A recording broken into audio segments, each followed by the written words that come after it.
He went from a broke Irish plumber to the most famous fighter on the planet, a man who talked like a king, fought like a savage, and changed the UFC forever. But along with greatness came chaos, scandals, losses, controversy, and the biggest fall the sport has ever seen. Want to do something about it? I'll do something about it. Well, do something then. And then you do something then.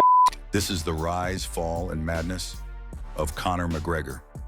Before the belts, before the money, before the world watched his every move. Conor McGregor was a kid in Dublin with empty pockets and a head full of dreams. He was living on welfare, 188 euros a week, barely enough to get by.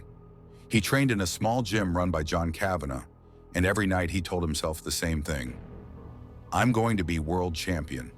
People laughed. People doubted him. But Conor had something most fighters never develop: unshakable self-belief. He should have killed me when he had the chance, because now I'm back. How the f am I supposed to get excited about this thing and he's gone? When Conor entered the UFC in 2013, he didn't just win, he announced himself to the world. Flashy striking, crazy movement, a mouth that could sell out arenas. Right at the top, looking to finish it here. McGregor, another first-round win. That is exactly why he's so dangerous, Mike. This kid's the real deal. It all started with the uppercuts. That's what really dazed. There's that killer instinct. In just 2 fights, he became a must-watch star. Then came his biggest early test, Dustin Poirier. Everyone said Conor talked too much. Everyone said Poirier would humble him.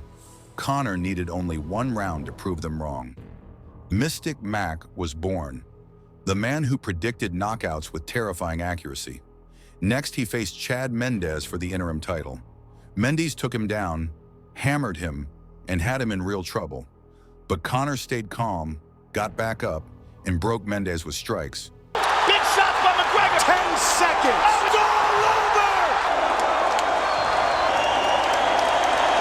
over. For the first time, he held UFC gold, and the real storm was about to hit. Jose Aldo, 10 years undefeated, the greatest featherweight ever, and Conor McGregor slept him in 13 seconds. 1 punch. History rewritten instantly. The notorious Conor McGregor. Conor relaxed and smiling. Oh! Overnight, he didn't just become champion, he became a global superstar. Conor wasn't done. He moved up and challenged Eddie Alvarez for the lightweight belt. At Madison Square Garden, McGregor put on one of the cleanest performances in UFC history. Perfect timing, perfect precision, a masterclass in striking. Alvarez can take a tremendous punch. Conor's accuracy and power, his movement, odd style that he has, history-making performance.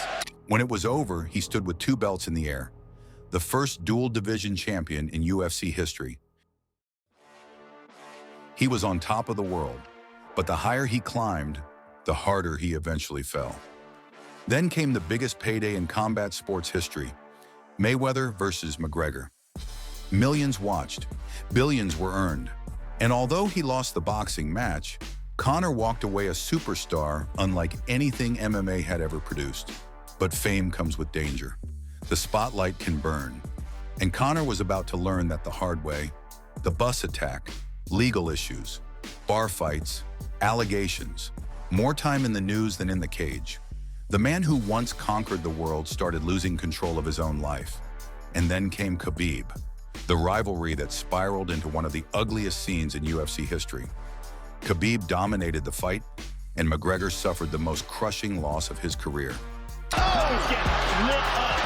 Serious trouble. Smash his face. Shots can one man take? If you look at it, he's not even under the chin. Even after Conor taps, Khabib's getting up. Conor returned in 2020 and destroyed Donald Cerrone in 40 seconds, reminding everyone he was still dangerous. Oh, this is going to be Team's gonna stop it. less than a minute in. But back-to-back losses to Dustin Poirier and a horrific leg break left the world wondering, is the Conor era over, or is there one last chapter left? Because if there's one thing we know about him, he's never truly finished. If you made it this far, you're a real fight fan. So let me ask you, where does Conor McGregor rank in your UFC all-time list? Top 5? Top 10? Or not even close? Drop your answer in the comments. And if you want more UFC stories, comebacks, and breakdowns just like this, make sure you hit subscribe and turn on notifications so you don't miss the next one. Thanks for watching.